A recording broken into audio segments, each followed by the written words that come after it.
আমাদের এই অঞ্চল থেকেও দুইজন শহীদ হয়েছে, আর আমাদের পার্শ্ববর্তী পীরগঞ্জের আবু সাইদ প্রথম শহীদ হয়েছে।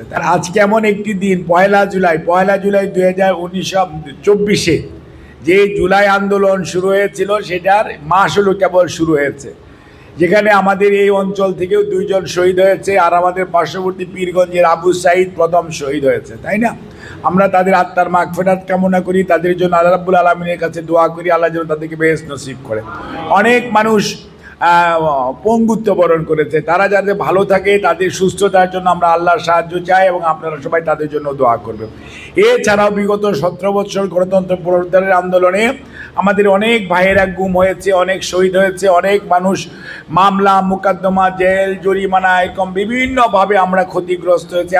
এখানে এমন কোনো মানুষ নাই যারা কোনো না কোনোভাবে ক্ষতিগ্রস্ত হয় নাই। কাজেই তাদেরকে আল্লাহ রাব্বুল আলামিন যাতে আমাদেরকে সবাইকে নিয়ে চলার তৌফিক দেয়, সবাইকে একজন আরেকজনকে আমরা সাহায্য করতে পারি, আমরা সেইটা সাহায্য আল্লাহ যেন আমাদেরকে তৌফিক দেয়, সেই ব্যাপারে আমরা আল্লাহর সাহায্য চাই।